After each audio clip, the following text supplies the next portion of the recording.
ఐదేళ్లలోపు పిల్లలకు భద్రమైన భవిష్యత్తును అందించేందుకు రేవంత్ రెడ్డి ప్రభుత్వం చర్యలు తీసుకుంటోంది. వారి కోసం ప్రత్యేకంగా బాల భరోసా స్కీమ్ ను తీసుకొచ్చింది. రాష్ట్రంలోని చిన్నారుల ఆరోగ్యానికి డిజిటల్ రక్షణ కల్పించేందుకు ప్రజాప్రభుత్వం ప్రత్యేక యాప్ తీసుకొచ్చింది. ప్రతి చిన్నారి ఆరోగ్యం వివరాలు యాప్ లో భద్రంగా ఉండనున్నాయి. వైద్య ఆరోగ్య శాఖ, మహిళా శిశు సంక్షేమ శాఖ అధికారులు వివరాలను సేకరిస్తున్నారు. పిల్లల పుట్టుక నుంచి వచ్చే లోపాలతో పాటు పెరుగుదల సమయంలో వచ్చే సమస్యలను గుర్తించి ఆ డేటాను భద్రపరుస్తున్నారు. ప్రధానంగా 4D సమస్యలను గుర్తిస్తారు. అయితే అంగన్వాడీ టీచర్లు, ఆశా వర్కర్లు 18 లక్షల మంది పిల్లలను పరీక్షించారు. అందులో 8 లక్షల మంది పిల్లల్లో ఏదో ఒక లోపం ఉన్నట్లు ప్రాథమికంగా గుర్తించారు. ప్రభుత్వం ఆ డేటాతో అప్రమత్తమైంది. మెడికల్ ఆఫీసర్లను రంగంలోకి దించి పరీక్షలు చేయించగా తప్పులు జరిగాయని తేలింది. అవగాహన లోపంతో చిన్న సమస్యలను పెద్దవిగా నివేదికలో రాశారు.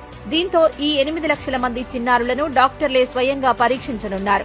నిజమైన సమస్యలు ఉన్నవారిని గుర్తిస్తారు. ఇప్పటికే వికారాబాద్ జిల్లాలో పైలట్ ప్రాజెక్టుగా వివరాలను సేకరిస్తున్నారు. డాక్టర్లు మెడికల్ స్క్రీనింగ్ నిర్వహించిన తర్వాత డేటాను రూపొందిస్తున్నారు. పిల్లల్లో కంటి, వినికిడి సమస్యలు, పోషకాహార లోపం, ఎదుగుదలలో లోపం నుంచి పెద్ద సమస్యల వరకు గుర్తించి డేటాను యాప్ లో భద్రపరచనున్నారు. ఆ తర్వాత ప్రాథమిక దశలోనే వీరికి చికిత్స అందించాలనేది బాల భరోసా లక్ష్యం. ప్రభుత్వమే ఉచితంగా వైద్య సేవలు అందించనుంది. అవసరమైన మెడికల్, సర్జికల్ ట్రీట్మెంట్ కు అధికారులు ఏర్పాట్లు చేస్తారు. పేదలు తమ పిల్లల ఆరోగ్యం కోసం లక్షలు ఖర్చు చేసుకుని ఆర్థిక ఇబ్బందులు పడొద్దనేది ప్రజాప్రభుత్వం ఉద్దేశం. త్వరలోనే సీఎం రేవంత్ రెడ్డి అధికారికంగా ఈ కార్యక్రమాన్ని ప్రారంభించనున్నారు.